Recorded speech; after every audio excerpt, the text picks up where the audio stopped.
Welcome to Turtle Island Tales. Before we begin tonight's journey into the past, I want to welcome you to Turtle Island Tales, where we explore the wisdom, resilience, and ingenuity of the indigenous peoples who have called this land home for thousands of years. Here we don't just tell stories, we honor the knowledge that allowed entire civilizations to thrive in harmony with nature, often in conditions that would challenge even our modern technology. Tonight, we're going deep into one of the most remarkable achievements of human adaptation, the winter homes of Native Americans. We'll explore not just the structures themselves, but the entire system of knowledge, skill, and community that made survival possible when temperatures dropped far below freezing, when storms could last for days, and when a single mistake could mean the difference between life and death. So settle in, get comfortable, and prepare to discover how indigenous peoples across this continent mastered the art of winter survival in ways that still have lessons to teach us today. Let's begin. Picture a winter night on the northern plains. Centuries before central heating, before insulated walls, before any of the conveniences we take for granted today. The temperature has dropped to 30 degrees below zero. The wind screams across the frozen landscape with nothing to slow it down for hundreds of miles. Snow drives horizontally through the darkness, sharp as needles against any exposed skin. In conditions like these, modern survival experts would tell you that hypothermia can set in within minutes, that frostbite can claim fingers and toes before you even feel the pain beginning. And yet, in the midst of this frozen hell, there are people sleeping soundly. Entire families, grandparents, parents, children, even infants, rest comfortably through the night. They're not in heated buildings. They're not wearing synthetic fabrics designed in laboratories. They're in structures made entirely from materials gathered from the land around them, wearing clothing created from animal hides, warmed by fires that burn without filling their homes with deadly smoke. How is this possible? How did Native Americans not just survive, but thrive through winters that would kill an unprepared person in hours? The answer isn't simple, and it isn't just one thing. It's a complete system of knowledge, refined over thousands of years, passed down through countless generations, tested and perfected until every detail worked in harmony with every other detail. Tonight we're going to explore that system from the ground up. We'll start with the very first decision, where to build, and work our way through every layer of protection, every ingenious adaptation, every bit of wisdom that allowed people to live through the deadliest season in some of the harshest climates on Earth. And as we go, you might find yourself thinking about your own relationship with winter, with cold, with the natural world. You might realize that what we consider primitive was actually sophisticated in ways our modern world has forgotten. You might even discover that some of these ancient solutions could still save lives today. So let's step back in time to a world where survival wasn't something you could buy. It was something you had to understand deeply and completely, with your mind, your hands, and your heart. Chapter 1. Reading the Land. Long before the first pole was cut, or the first hide was stretched, the work of winter survival began with the most important decision any group could make: where to make camp. This wasn't a casual choice. It wasn't about finding a pretty spot or a convenient location. It was about reading the land itself, understanding its moods and patterns, recognizing the subtle signs that separated a place of safety from a place of death. The scouts who made these decisions carried knowledge that had been accumulated over lifetimes. They could look at a valley and know, without instruments or measurements, where the coldest air would settle at night. They could examine a stand of trees and predict how the wind would move around it in a storm. They could trace the path of the sun across the southern sky and calculate exactly which slopes would receive warmth during the short winter days and which would remain in perpetual shadow. This knowledge wasn't written down. It lived in the minds of those who had learned it from their elders, who had learned it from their elders before them, stretching back through time to ancestors who had first explored these lands when the glaciers were still retreating. Every mistake had been remembered. Every success had been studied and understood. The result was a body of wisdom so precise that it could turn a random patch of wilderness into a carefully chosen refuge. The first thing a scout looked for was protection from the wind. On the open plains, where winter storms could build speed for hundreds of miles before hitting a camp, wind was the great killer. It didn't just make the air feel colder, it actively stripped heat from anything it touched, a process we now call wind chill. A temperature of 20 degrees with calm air might be merely uncomfortable. That same 20 degrees with a 30-mile-per-hour wind could freeze exposed skin in minutes. So the scouts searched for natural windbreaks. A thick stand of evergreens, their branches heavy with needles even in winter, could reduce wind speed dramatically. The effect extended far beyond the trees themselves. The wind, forced to rise and passed over the obstruction, would create a calm zone on the lee side that could stretch for hundreds of feet. A camp placed in this zone would experience temperatures several degrees warmer than the open plain just a short distance away. River valleys offered similar protection, but they came with their own considerations. The high banks of a river could block the wind beautifully, creating sheltered bottomlands perfect for a winter camp. But rivers also brought complications. In the very coldest weather, dense air would sink like water, flowing downhill and pooling in the lowest spots. A camp placed too low could find itself sitting in an invisible lake of frigid air, several degrees colder than the surrounding hillsides. The art was finding the sweet spot, low enough to be protected from the wind, high enough to avoid the cold trap at the very bottom. Wood was the next great consideration. A winter camp would burn through vast amounts of fuel.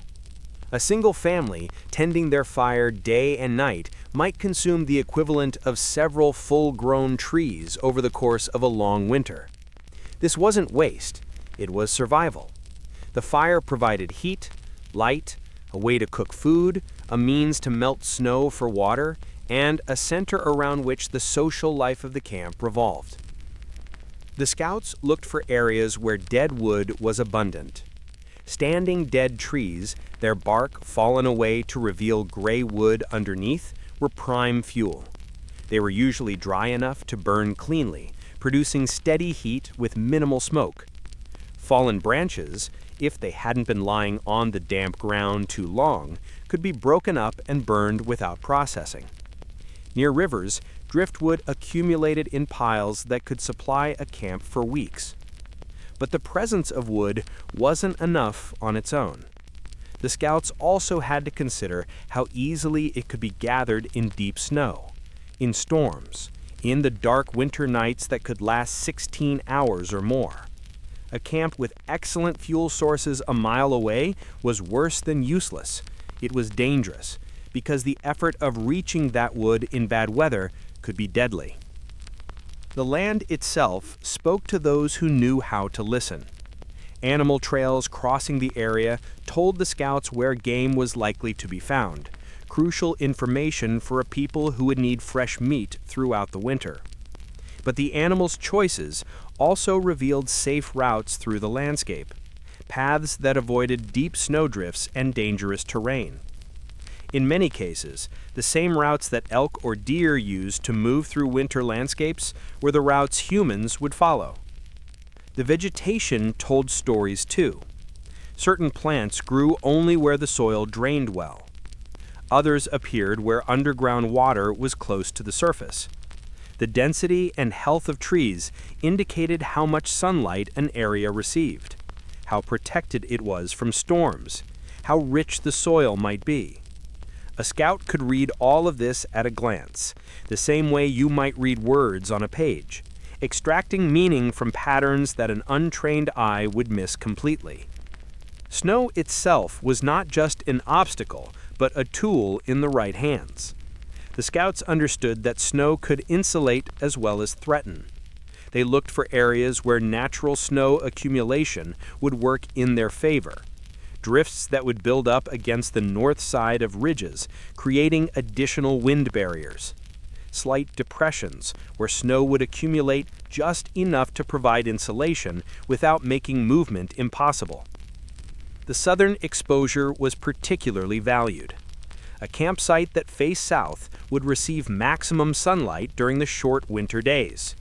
Even weak winter sun could provide meaningful warmth, especially when it struck dark surfaces, like hides or exposed earth. The psychological benefit was equally important.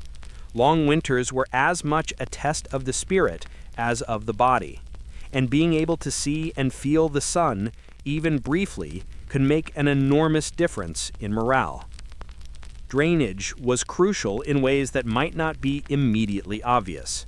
When spring came, or during midwinter thaws, a poorly chosen site could turn into a muddy swamp overnight.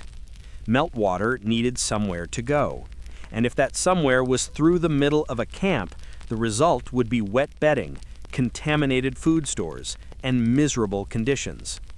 The scouts looked for gentle slopes that would carry water away naturally, for soil that drained well, for positions that would never become isolated by flooding or impassable mud. The defense of the camp was another consideration, though it varied depending on the region and the political situation. In areas where conflict with other groups was possible, the scouts looked for positions that were defensible, high ground with good visibility, locations with natural barriers that would slow attackers, sites with multiple escape routes. Even in peaceful times, protection from large predators mattered. Bears emerging from hibernation, desperate and hungry, could be dangerous. Wolf packs might view a camp as either a threat or an opportunity. A well-chosen location made it harder for predators to approach unseen. But perhaps the most sophisticated aspect of site selection was the way all these factors had to be balanced. There was no perfect location. Every site offered advantages and disadvantages. The scouts' job was to weigh them all, to understand how they interacted, to recognize which factors mattered most in the specific circumstances of that winter, that group of people, that particular landscape. A site that was perfect for a small family group might be terrible for a larger band. A location ideal for late winter might be dangerous in early spring. A camp that worked beautifully in a year of light snowfall might be disastrous in a year of heavy storms. The best scouts carried not just knowledge of places, but knowledge of patterns, how weather varied from year to year, how snow depths changed, how the timing of freezes and thaws shifted. And underlying all of this was a relationship with the land that went deeper than mere utility. The people didn't see themselves as separate from nature, trying to conquer or control it. They saw themselves as part of it, trying to find their proper place within its systems and cycles. The land was not their enemy. It was their home. And like any home, it had its safe spaces and its dangerous ones, its comfortable corners and its harsh edges. When a scout found a site that met all the necessary criteria, the decision wasn't final. Often the actual location would be refined over several days of observation. The family or band would make a temporary camp nearby and watch how the wind moved, where the sun fell at different times of day, how cold the nights became. They would feel the land, literally and figuratively, getting to know its character before committing to a long-term stay. Once the final decision was made, the knowledge gained wouldn't be lost. The location would be remembered, marked in the mental maps that every person in the tribe carried. Years later, perhaps even generations later, people would return to these same sites, recognizing them not by permanent structures, which they rarely built, but by the configuration of the land itself. That bend in the river, that cluster of pines, that south-facing slope with the rock outcrop. These became part of the tribe's geography, a landscape of survival written in features that predated human presence and would outlast it. This deep attention to place, this careful reading of the land, was the foundation upon which everything else was built. You could have the best shelter design in the world, the warmest clothing, the most efficient fire, but if you put them in the wrong location, none of it would save you. The winter would find the weaknesses in your position and exploit them ruthlessly. The scouts knew this. They carried the memory of camps that had failed, of winters that were survived, but only barely, of decisions that seemed reasonable but turned out to be fatal. Every piece of their accumulated knowledge had been bought with the coin of human experience, sometimes human suffering. Their descendants, standing on the shoulders of all that had come before, could make these decisions with a confidence that looked like instinct, but was actually the endpoint of a very long process of learning. And so before a single home was built, before a fire was lit, or a hide was stretched, the most important work had already been done. The right place had been found. The land had been read and understood. A partnership had been established between human need and natural possibility. Everything that followed would build on this foundation, and if the foundation was sound, the structure of survival built upon it could withstand whatever the winter might bring. Chapter 2: The Architecture of Warmth. With the site selected and understood, the work of creating shelter could begin. But to call what Native Americans built mere shelters is to miss the sophistication of what they achieved. These were not simple tents or crude huts thrown up against the weather. They were carefully engineered structures that managed heat, controlled airflow, shed snow and rain, and created microclimates where human life could not just survive but remain comfortable through months of brutal cold. Different peoples in different regions developed different solutions, each perfectly adapted to local conditions, available materials, and the specific challenges of their environment. But underlying all these variations were common principles, a shared understanding of how cold worked, how heat moved, how air flowed, how materials could be combined to create something greater than the sum of their parts.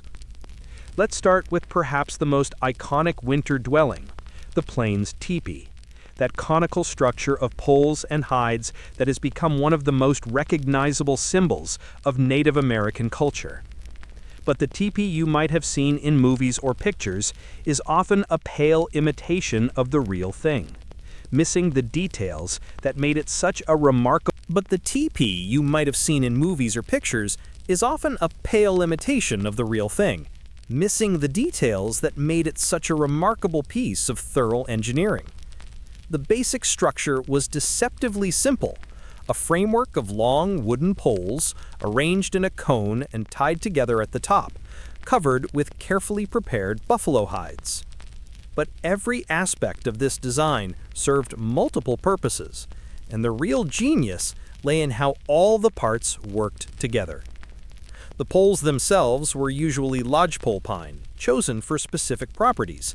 They needed to be straight enough to fit together cleanly, strong enough to support the weight of the hide covering plus any snow that might accumulate, light enough to be transported when the camp moved, and flexible enough to handle wind stress without snapping.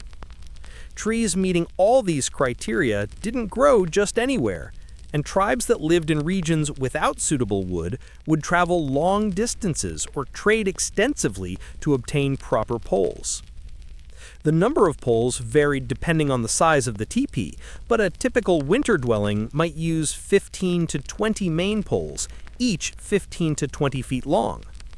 These were arranged in a specific order, following patterns that had been refined over centuries. The first 3 or 4 poles formed the basic tripod, positioned to create maximum stability.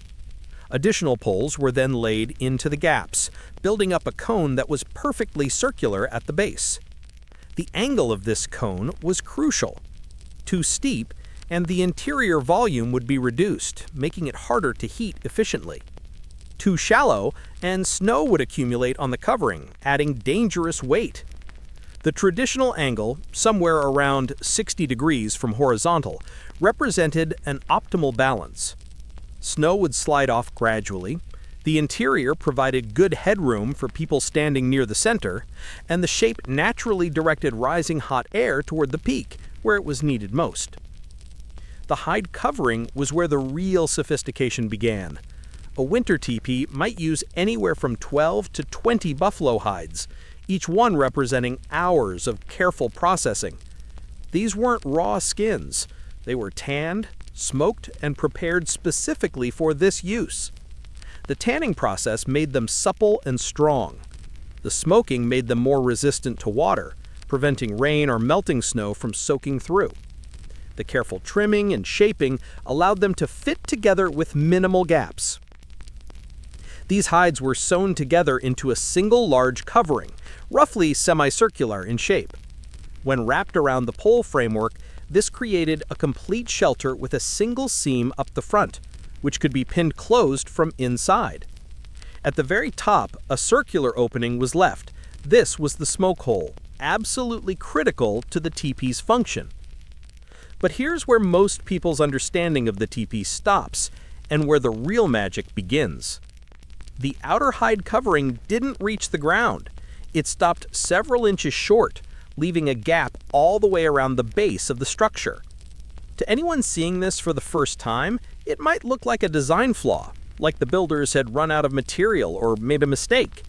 In fact, this gap was one of the most important features of the entire design.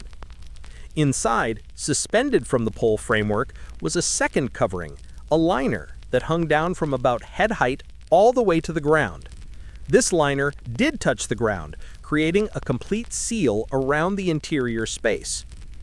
The area between the outer covering and this inner liner formed a channel, an air gap that ran completely around the teepee. Here's how it worked. Cold air, being denser than warm air, naturally sank. The gap at the bottom of the outer covering allowed this cold air to enter the space between the outer hide and the inner liner. Once in this channel, the air began to warm slightly from contact with the inner liner, which was being heated by the fire inside. As it warmed, it became less dense and began to rise, flowing upward through the channel between the layers of hide. Meanwhile, inside the living space, the fire was burning in a pit at the exact center of the floor. Hot air and smoke rose from this fire, moving upward toward the peak. The inner liner directed this rising column of heat toward the smoke hole at the top, while the channel of air rising between the layers of hide provided a kind of thermal cushion, preventing the outer cold from conducting directly through to the living space. At the smoke hole, careful design created a natural draft.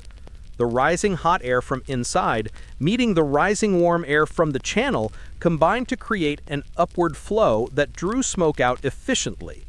Meanwhile, the smoke hole could be adjusted using 2 external flaps, movable pieces of hide that could be positioned using poles from the ground, allowing the inhabitants to fine-tune the opening based on wind conditions. In calm weather, these smoke flaps could be opened wide, allowing maximum ventilation. If wind picked up, they could be angled to use the wind itself to enhance the draft, positioning them so that air flowing over the top of the teepee created a low-pressure zone that literally sucked smoke out. In driving rain or snow, they could be positioned to keep precipitation from falling directly into the fire while still maintaining enough opening for smoke to escape. This wasn't guesswork. The people who built and lived in these structures understood the principles involved in ways that we might now explain with diagrams and equations about fluid dynamics and pressure differentials, but which they learned through observation, experience, and careful teaching across generations. A skilled teepee keeper could tune the smoke flaps throughout the day and night, responding to changes in wind speed and direction, maintaining perfect indoor air quality in conditions that would have made any other shelter unlivable. The fire itself was positioned with similar care. The pit at the center was shallow, only a hand's depth or so, which helped spread heat outward rather than concentrating it in one deep column. The pit was often lined with flat stones, which absorbed heat during the day and released it slowly at night, helping to even out temperature fluctuations. Around the fire pit, the earth floor was typically packed hard and level, creating a stable, non-flammable surface. The floor around the fire was treated as a precious resource. In some designs, the earth inside the tipi was actually excavated slightly, just a few inches, creating a shallow bowl. This served multiple purposes. It increased the interior volume slightly without requiring longer poles. It put the living surface just a bit farther from the cold air entering at the base. And it created a subtle rim around the perimeter that helped prevent water from running into the living space during thaws or rain. But the floor's real importance came in how it was insulated from the frozen ground below. This is where we see the integration of the shelter design with other survival strategies. The floor was never bare earth. First came a layer of packed snow, deliberately compressed to create a dense insulating base. Over this went woven mats, flexible panels made from willow branches or reeds, painstakingly crafted during warmer months and saved for winter use. These mats created an air gap above the packed snow, a dead air space that prevented cold from conducting upward. On top of the mats went thick layers of dried grass or plant material, sometimes a foot or deep, or more. This layer trapped countless tiny pockets of air, creating an insulating blanket far more effective than its simple appearance suggested. And finally, on top of everything, came the sleeping robes and sitting hides, thick buffalo or elk skins with the fur side up, creating the actual living surface. The result was a floor system that kept people separated from the frozen ground below by multiple layers of insulation, each layer building on the others, the whole assembly capable of maintaining a comfortable temperature even when the earth below was frozen solid. The positioning of sleeping areas within the tipi followed its own logic. The space was mentally divided into sections, each with its own character. The area directly behind the fire from the entrance was the place of honor, the warmest spot, usually reserved for elders or important guests.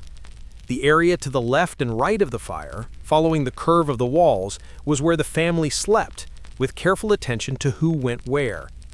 Children and elders, having the hardest time maintaining their own body heat, were positioned in the most protected spots, not too close to the drafts near the entrance, not in the outer edges where cold could creep in, but in the sweet spot where the fire's warmth was strong and consistent. Able-bodied adults took positions that allowed them to shield the more vulnerable, their own bodies acting as additional windbreaks and heat sources. The entrance itself was a sophisticated piece of design. Rather than a simple doorway, most winter tipis had an extended entrance tunnel or vestibule. This might be created by additional hides hung outside the main entrance or by an actual extension of the structure. The effect was like an airlock. Cold air coming in from outside had to navigate through this space, losing its edge before reaching the main living area. The tunnel also provided a place to shake off snow, store certain items, and transition between the outside and inside without letting in a blast of frigid air every time someone entered or left. The entire structure was remarkably wind-resistant. The conical shape naturally deflected wind, causing it to slide around and over the tipi rather than pushing directly against a flat surface. The low profile meant that even in powerful storms, the wind had less surface area to work against, and the framework of poles, lashed together at the top, created a structure that could flex slightly in wind gusts without collapsing. The whole thing moved as a unit, dissipating force rather than resisting it rigidly. Snow loads were handled with similar elegance. The sloped sides meant that snow couldn't build up dangerously the way it might on a flat roof. Instead, it would slide off gradually, often without any intervention needed. In extremely heavy snowfall, the outer hides could actually be given a light coating of water before a storm, which would freeze into a hard, smooth surface that snow would slide off even more easily. Maintenance was a constant, necessary activity. The hides were checked regularly for any small tears or weak spots, which were repaired immediately before they could expand. The lashing at the top, where all the poles came together, was inspected and retightened as needed. The smoke flaps were adjusted not just for immediate conditions, but also preemptively based on reading the signs of approaching weather. The fire pit was cleaned of ash buildup, which, if allowed to accumulate, would reduce efficiency. The floor materials were fluffed and redistributed, preventing compression that would reduce their insulating properties. Living in a teepee required understanding it as a dynamic system, not a static structure. The inhabitants were constantly making small adjustments, responding to changes in weather, temperature, and the needs of the people inside. This active management was part of what made the design work. It wasn't meant to be a set-it-and-forget-it shelter, but rather a sophisticated tool that required skill to use properly.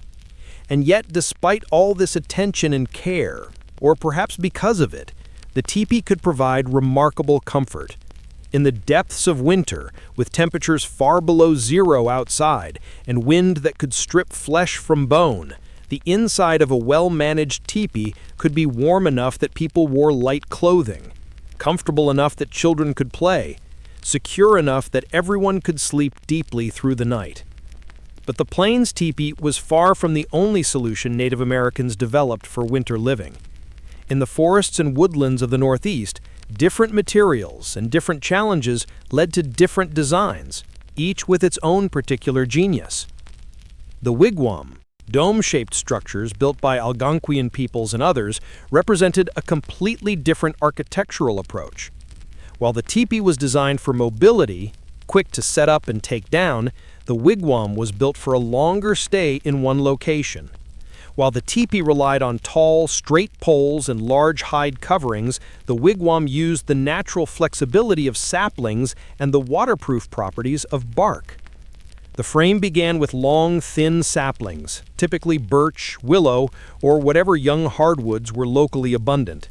These saplings, cut to 10 or 15 feet in length, were set into the ground in a circular pattern, with their tops bent over and lashed together to create a dome. Additional saplings were woven horizontally through the vertical ones, creating a basket-like framework that was both strong and flexible. The covering was usually birch bark, one of the most remarkable natural materials available in the northern forests. Birch bark could be peeled from trees in large sheets, and when properly harvested, taken from dead trees or from trees that were going to be cut anyway, done at the right time of year, it remained flexible and tough. These sheets were layered like shingles over the sapling framework, starting from the bottom and working up, each layer overlapping the one below so that water would run off without penetrating. The bark was held in place with more saplings or strips of wood lashed to the frame to prevent wind from catching and tearing the covering away.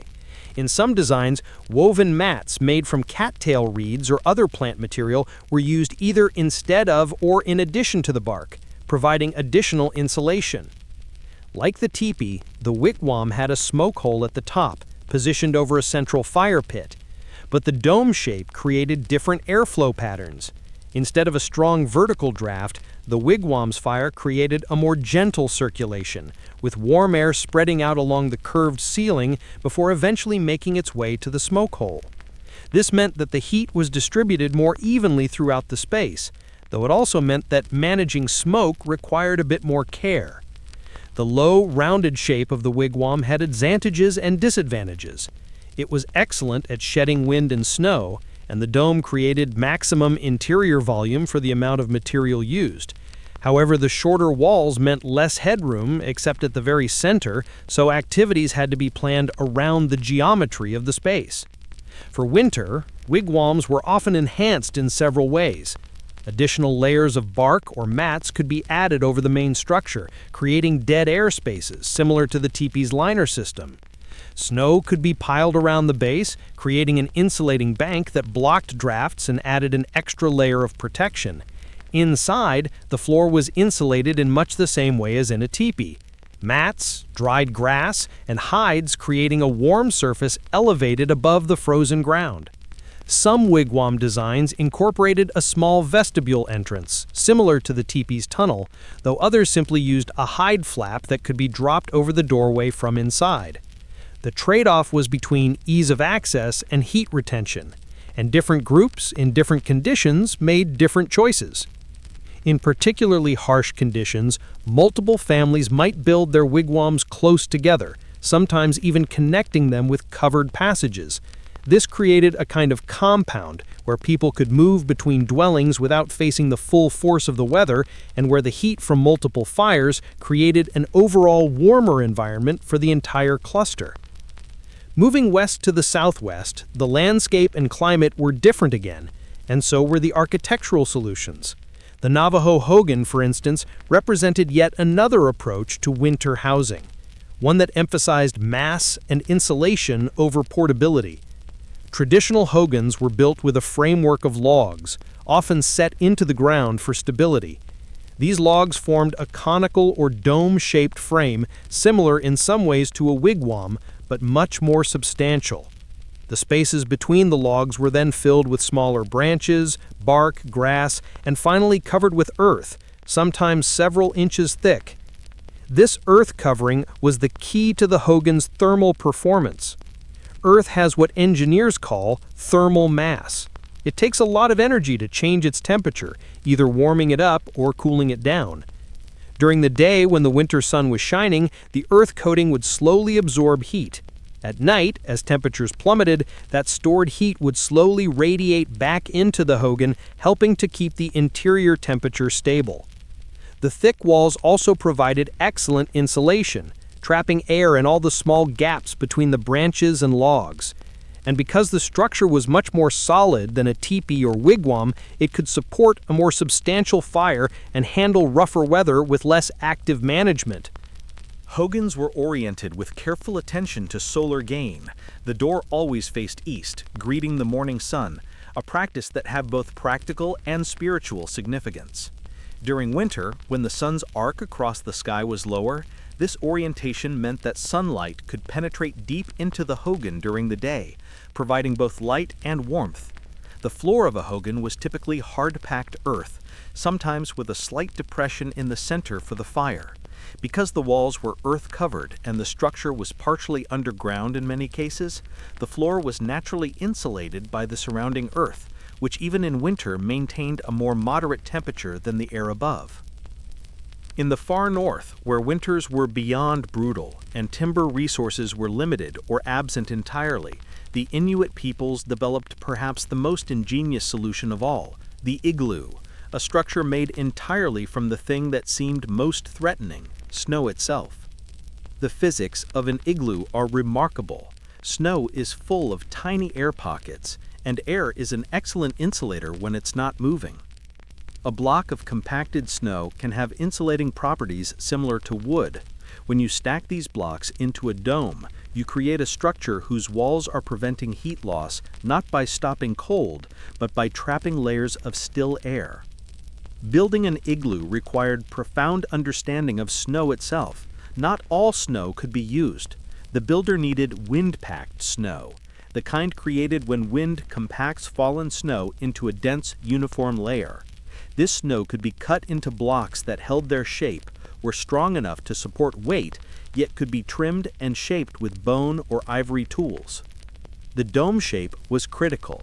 A dome distributes weight evenly, allowing the relatively weak material of snow to support significant loads without collapsing. The blocks were cut and placed in a careful spiral, each one supporting the next, the whole structure gradually curving inward until a final key block could be placed at the top, locking everything together. The entrance tunnel was built below the level of the main floor, creating a cold trap. Dense cold air would sink into this tunnel and stay there, while the warmer air in the main chamber remained above. Inside, a platform of snow was often built, a raised sleeping surface that put people above the coldest layer of air, but still below the smoke hole if one was present. Heat for an igloo came from several sources. Body heat alone could raise the interior temperature significantly. A family of 4 or 5 inside their sealed igloo could warm it purely through metabolic heat. Small lamps burning seal oil provided additional warmth and light. And remarkably, as the interior warmed, the inside surface of the snow walls would begin to melt slightly, then refreeze into a thin layer of ice. This ice glazing actually improved the structure's properties, making the walls smoother, stronger, and less permeable to air. An experienced igloo builder could adjust every aspect of the design for different conditions. The walls could be made thicker for better insulation or thinner to save time and material. The dome could be higher for more headroom or lower for better heat retention. Additional chambers could be added for storage or as workshops. And when spring came and the structure began to melt, it would simply return to the landscape it came from, leaving no trace. Across all these different designs, the tipi, the wigwam, the hogan, the igloo, and many others, we see common principles at work. Every design maximized the use of locally available materials. Every design created multiple layers of protection, recognizing that a single barrier was rarely enough against severe cold. Every design paid careful attention to airflow, understanding that managing ventilation was as important as providing insulation. And every design required skill and knowledge to work properly. These weren't structures that just anyone could throw together and expect to survive. The people who built and lived in these homes weren't just sheltering from winter. They were engaging with it, working with its principles, using their understanding of how cold and heat and air and moisture all behaved to create spaces of safety and comfort. They were, in the deepest sense, at home in their environment, even when that environment was actively trying to kill anyone unprepared for it. And the homes themselves were just the beginning. Staying alive and comfortable through a winter required layers of protection beyond the shelter, systems for managing heat, for clothing the body, for protecting the most vulnerable. Let's explore how these peoples created complete survival systems, where every element worked in harmony with every other. The fire itself was built in layers. At the base, a bed of coals was maintained, never allowed to go out completely, even during the day when the fire might be burning low. These coals were the heart of the fire, the seed from which each new flame grew. They produced most of the actual heat, glowing red or white hot, radiating warmth in all directions. Above the coals, the wood was arranged with careful attention to airflow. The pieces were positioned to allow oxygen to circulate. Too tightly packed, and the fire would suffocate. Too loosely, and it would burn inefficiently, wasting fuel. A cone or pyramid shape was common, with smaller pieces near the coals catching fire first and gradually igniting the larger pieces above. The real skill showed in how the fire was maintained through different periods. During the active day, when people were moving around and generating their own body heat, the fire might be allowed to burn lower, conserving fuel. As evening approached and people settled in for the night, it would be built up carefully, with the goal of creating a burn that would last until morning with minimal tending. This overnight fire was critical. It required pieces of wood large enough to burn slowly, positioned to catch and ignite each other in sequence. An experienced firekeeper could set up a night burn that would last 6 or 8 hours, maintaining steady heat without anyone having to wake up to add fuel. This wasn't guesswork. It was precise knowledge of how different woods burned, how airflow affected the burn rate, and how the position and size of each piece influenced the overall performance. There was always a night watch, though, someone who would wake periodically to check the fire and adjust it if needed. This rotation was shared among the adults in a dwelling, each person taking a turn so that no one bore the full burden. The night watch wasn't just about feeding the fire, it was about reading it, understanding what it was doing, making small adjustments that kept everything working optimally. The watcher would check the coals, using a stick to gently rake them into the center where they would burn most efficiently. They would judge the color of the coals. Red meant they were still strong.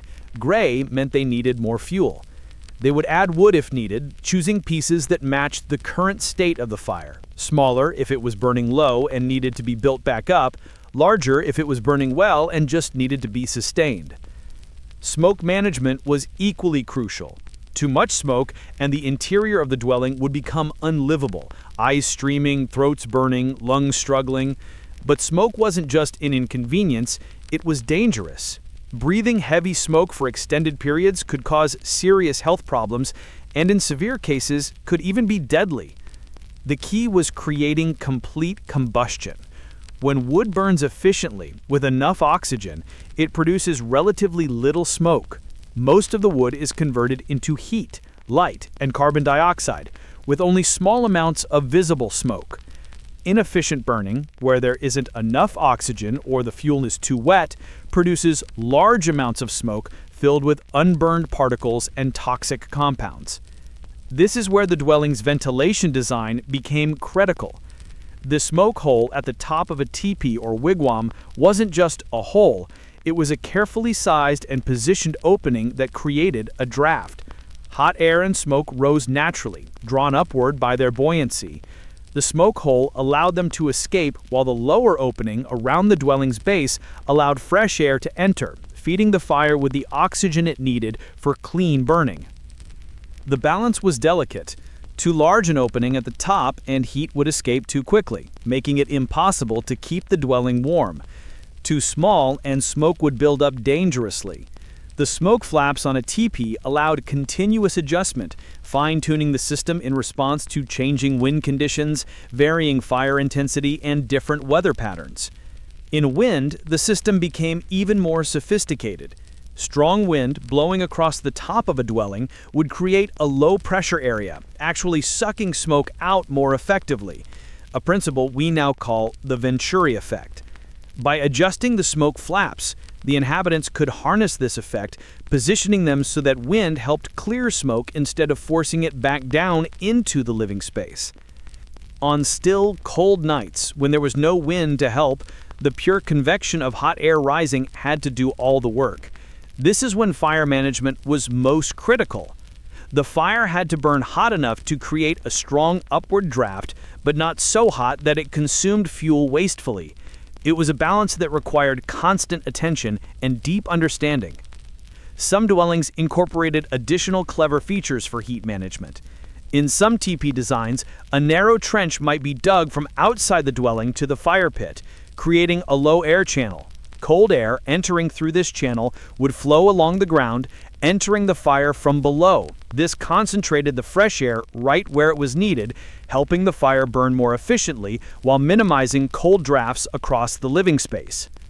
The heat produced by the fire moved through the dwelling in 3 ways, and successful winter living meant managing all 3. First was radiation, heat moving in straight lines from the fire to anything in its path. This is what you feel when you hold your hands towards a fire. The flames and hot coals radiate heat outward, warming whatever they see. To maximize radiant heating, reflective surfaces might be positioned strategically. A hide hung behind the fire would reflect heat back into the living space rather than letting it radiate into areas where people weren't sitting. The inner liner of a teepee served partly as a giant reflector, bouncing radiant heat back towards the center rather than letting it escape through the outer covering.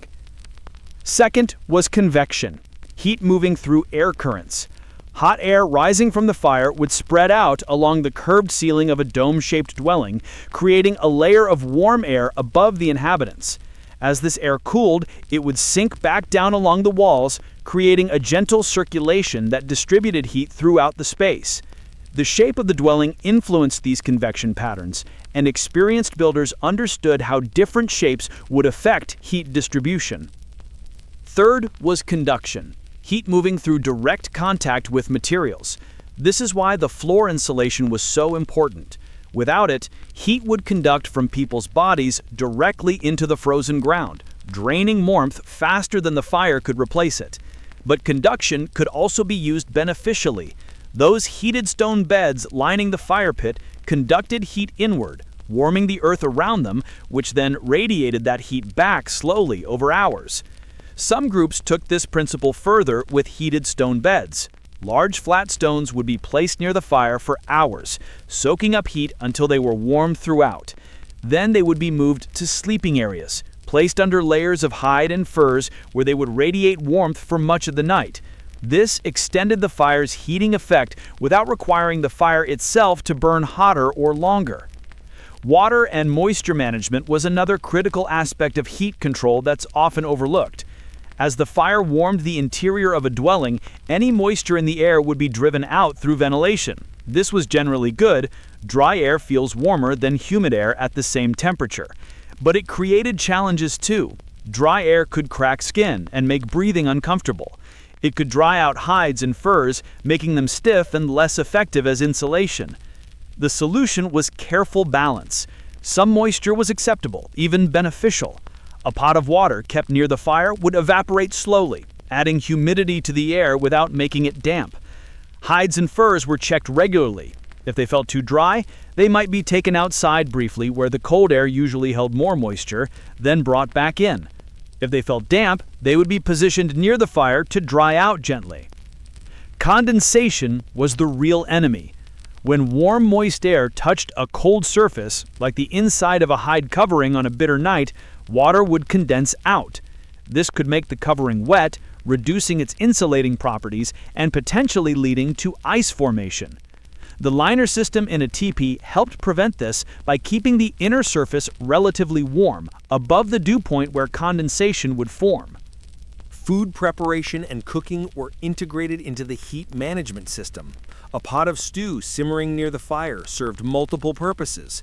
It provided nutrition, it added humidity to the air, it created comforting smells, and the process of cooking itself released heat into the dwelling. Meals were often timed for evening, when the extra heat from cooking was most welcome and when people had time to sit and eat together. The practice of keeping a pot of water, broth, or stew warm near the fire throughout the day meant that hot drinks or food were always available. In deep cold, consuming hot liquids was about more than nutrition. It was a way of putting heat directly into the body's core, warming from the inside out. A cup of hot broth or tea could make someone feel dramatically warmer almost immediately. Heat was also stored and transported in creative ways. Small stones warmed by the fire could be wrapped in hides and held against the body, tucked into clothing to warm hands or feet, or placed in bedding before sleep. Larger stones might be warmed and then used as a kind of portable heater, carried to different parts of the dwelling or even outside for short periods when someone needed to work in the cold. Animal fat, carefully rendered and stored, was another tool for managing body heat. When rubbed into skin, it created a thin barrier against wind and cold. When eaten, it provided dense calories that the body could burn to generate heat from within. When burned in small lamps, it provided light and a small but meaningful amount of warmth. Nothing was wasted. Every tool, every technique, every bit of knowledge contributed to the overall system of survival. The efficiency of these traditional heating systems is remarkable when you consider the constraints. A family might burn through 10 or 15 pounds of wood in a day, a substantial amount, but nothing compared to the energy consumption of a modern heated home. Yet they stayed warm, even comfortable, through temperatures that would overwhelm many modern heating systems. Part of this efficiency came from the small spaces being heated. A teepee or wigwam contained far less volume than a modern house, so less energy was needed to warm it. Part came from the excellent insulation. Those multiple layers of hide, air gaps, and floor materials preserved heat much more effectively than the single-layer walls of many buildings. And part came from the inhabitants themselves, whose bodies were adapted to the cold, whose clothing was perfectly matched to the environment, and who understood at a deep level how to work with heat rather than fighting against it. There was also a cultural acceptance of temperature variation that modern people often lack. The interior of a winter dwelling might be 60 or 70 degrees Fahrenheit, comfortable, but not the 72-degree standard of many modern thermostats. People wore layers inside, adjusted their clothing based on activity and time of day, and understood that being slightly cool was acceptable, even healthy, as long as you weren't actually cold enough to be at risk. The most sophisticated aspect of all this was the way everything worked together. the dwelling design, the fuel selection, the fire building, the ventilation management, the insulation, the moisture control. None of these worked in isolation. Each one supported and enhanced the others. Change one element, and you might need to adjust several others to maintain the balance. This integration required knowledge that went far beyond simple survival skills. It required understanding systems, seeing connections, thinking in terms of balance and harmony rather than brute force solutions. It required patience, knowing that rushing, cutting corners, or ignoring small details could cascade into big problems. And it required constant attention, not in the sense of anxious worry, but in the sense of ongoing awareness, of staying connected to what was happening and responding thoughtfully. The elders who taught these skills understood that they were passing on not just techniques, but a way of thinking about the world. Fire wasn't just a tool to be used, it was a living force to be understood and respected. Heat wasn't something to be demanded, it was something to be created, managed, and preserved through skill and care. Winter wasn't an enemy to be fought, it was a challenge to be met with preparation, knowledge, and community. And when all of this came together, the right site, the right structure, the right fire management, the right insulation, the result was something approaching magic. A family sleeping warm and safe inside their dwelling, while outside the temperature fell to 30 below zero, while wind screamed across the frozen landscape, while snow piled up in drifts taller than a person. Not just surviving, but living. Eating, talking, laughing, telling stories, secure in the knowledge that they understood the cold and knew how to keep it at bay. And the second most critical element of managing the winter environment besides shelter was clothing, which is often thought of as a second skin. Shelter provided protection and warmth, but humans can't live inside continuously. Wood had to be gathered, game had to be hunted, water had to be fetched. And even inside, the shelter was only part of the solution. The body itself needed its own layers of protection. This is where clothing became not just adornment, but survival technology, as sophisticated in its way as the dwellings people built. The fundamental challenge of winter clothing is managing heat and moisture simultaneously. The human body constantly generates heat through metabolism. Even at rest, you're essentially a living furnace. But you also produce moisture through respiration, through minor sweating even in cold weather, and through inevitable contact with snow and ice. Clothing that traps heat but also traps moisture will eventually make you colder, not warmer, as that moisture conducts heat away from your skin. Native peoples across different regions solved this challenge in remarkably similar ways, arriving independently at a layering system that modern outdoor gear manufacturers have only recently fully appreciated. The key insight was that no single layer could do everything. You needed multiple layers, each with a specific job, working together as a system. The base layer, worn next to the skin, was all about moisture management and basic insulation. This was typically made from soft, supple leather, often deer or antelope, animals whose hides could be tanned to a butter-soft texture. The tanning process involved scraping away all fat and tissue, then treating the hide with a mixture that often included the animal's own brain matter. This created leather that was soft, breathable, and could absorb small amounts of moisture without feeling wet. The key property of this base layer was that it kept the skin from coming into direct contact with the colder, heavier outer layers. It could absorb the small amount of moisture that any active body produces, holding it away from the skin where it would cause rapid heat loss. And because it was leather rather than fabric, it breathed, allowed some air circulation, which helped prevent moisture buildup. Over the base layer came the insulation layer. This is where the real warmth came from, and it was typically fur. But not just any fur. The type, thickness, and preparation of the fur were all chosen with care based on the specific conditions and needs. Elk and deer hides were also used, especially for pieces where flexibility was more important than maximum insulation. Sleeves, leggings, and shirts made from elk hide allowed good range of motion while still providing warmth. Smaller furs, rabbit, beaver, fox, were sometimes used for trim, especially around openings where air might enter, or sewn together to create lighter but still insulating garments. The construction of these garments showed sophisticated understanding of how cold worked. Seams were positioned carefully to avoid creating channels where wind could penetrate. Openings at the neck, wrists, and ankles were designed to be snug, preventing the cold air from rushing in and the warm air from escaping. Some designs included drawstrings or ties that could be tightened to seal these openings completely when needed. Hoods were universal in severe cold climates, and for good reason. An enormous amount of body heat can be lost through an unprotected head. The blood flowing through your scalp is very close to the surface, and in cold air, this blood can be cooled rapidly, returning to your core at a lower temperature and pulling down your entire body temperature. A fur-lined hood prevented this, creating a warm pocket around the head that trapped heated air while protecting the face from wind and snow. The design of hoods was often sophisticated, extending forward past the face to create a tunnel of warm air. Some included wolf or wolverine fur around the opening. These furs have special properties that prevent frost buildup from breath, a critical feature when you're breathing heavily from exertion in sub-zero temperatures.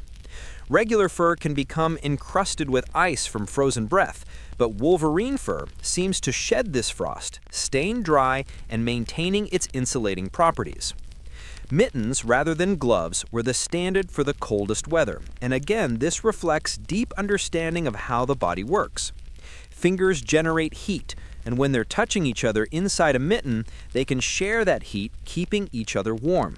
Separated into individual glove fingers, each one is more vulnerable to the cold. Mittens were typically made with a fur shell, sometimes with a softer leather liner inside, and in the most extreme cold, people might wear two pairs, a thin inner pair and a heavier outer pair. For work that required finger dexterity, some mittens were designed with a clever compromise. The outer shell would have a slot that allowed the hand to slip out for detailed work, but the shell would remain on the wrist, ready to be slipped back over the hand immediately when the work was done. This allowed brief periods of detailed work without exposing the hands to extended cold. Footwear might have been the most critical element of all. Feet are far from the body's core, making them vulnerable to cold. They're in constant contact with snow and frozen ground. They sweat more than most people realize, even in cold weather, creating moisture that can lead to frostbite if not managed properly. And frostbitten feet could mean death. A person who can't walk in a winter landscape is a person who won't survive.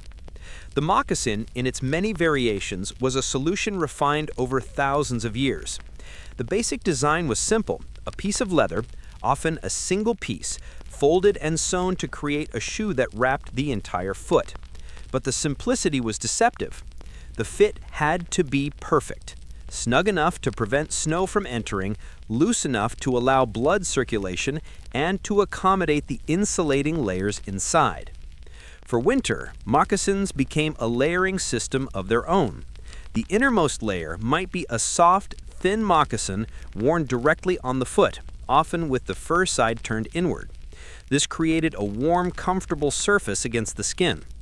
Inside this inner moccasin, dried grass, fur scraps, or other soft insulating material might be packed, creating a cushion that insulated the sole of the foot from the frozen ground. Over this came the outer moccasin, made from heavier, more durable leather. This outer layer took the abuse from snow, ice, and rough terrain, protecting the inner layer and its insulation. In deep snow, additional coverings might be worn. Leggings that extended down over the top of the moccasins and were tied around the ankle, creating a seal that kept snow from entering from above. The soles of winter moccasins sometimes had an additional layer of thick hide sewn on for durability and insulation. Some designs included a rawhide sole that would become harder and more durable when wet, then dry out and return to flexibility later. The stitching was done with sinew, which would swell slightly when wet, helping to seal the seam against moisture. But even perfect footwear wouldn't help if feet got sweaty. Moisture was the great enemy. Native peoples understood this and took active measures to keep feet dry. During travel, if someone started to feel their feet getting damp from sweat, they would stop, remove their moccasins, and change the inner insulation. They might carry spare dried grass or fur specifically for this purpose. The wet material would be tucked into clothing where body heat would help it dry for later use. Leggings extended the protection up the legs, keeping snow from getting into moccasins and providing insulation for the lower body.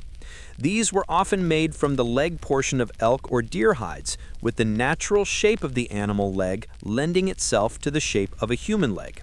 They were tied or belted at the waist and might have ties below the knee to keep them from sliding down. For the torso, shirts and robes were designed to trap heat while allowing some flexibility. In the coldest weather, multiple layers might be worn: a leather shirt, a fur vest, a heavy robe over everything. Each layer created an air gap, and these gaps were as important as the materials themselves. Still air is an excellent insulator. Moving air will strip heat away rapidly. The multiple layers ensure that even if wind penetrated the outer layer, it would slow down passing through the air gaps and not reach the body directly. The outer robe was often the most impressive garment, a full buffalo hide that could be worn like a cloak, wrapped around the entire body. These robes were heavy, sometimes 30 or 40 pounds, but that weight was distributed across the shoulders and back. They could be pulled tight and belted to seal in warmth or opened to prevent overheating during exertion. In the most extreme conditions, a person might sleep in their robe, essentially carrying their bed with them. Belts and sashes served multiple purposes beyond just holding garments in place. They could be tightened to seal in warmth, preventing the bellows effect that could happen with loose clothing, where body movement pumps warm air out and cold air in. They provided attachment points for tools, pouches, and other necessities, ensuring nothing had to be carried in hands that needed to stay protected. And in some designs, they helped distribute the weight of heavy robes more evenly. The genius of this layering system was its flexibility. On a moderately cold day, you might wear just the base layer and a lighter fur shirt. As temperature dropped, you could add the heavy robe. If you were going to be active, hunting, gathering wood, you could remove layers to prevent sweating. If you were going to be sitting still, waiting at a hunting blind, riding a horse, you could add layers to compensate for the lack of body heat generation from movement. This adaptability extended to the microscale too. Sleeves could be rolled up or pushed down, hoods could be thrown back or pulled forward, robes could be open for ventilation or wrapped tight for maximum warmth. The clothing was constantly being adjusted throughout the day in response to activity level, weather changes, and individual comfort. Understanding when to add or remove layers was itself a survival skill. The danger of overheating and sweating was drummed into children from an early age. Sweat in winter could kill you. If you started to feel warm while moving, you needed to remove a layer before you started sweating, not after. This meant being attentive to your body signals, understanding the difference between comfortably warm and overheating. At night, clothing was not fully removed even inside the shelter. The base layer would typically stay on, providing a comfortable sleeping surface and ensuring that if something went wrong, a sudden storm, an animal threat, anything requiring quick action, you weren't starting from bare skin. Outer layers might be removed or loosened, but they stayed within reach, ready to be pulled on quickly if needed.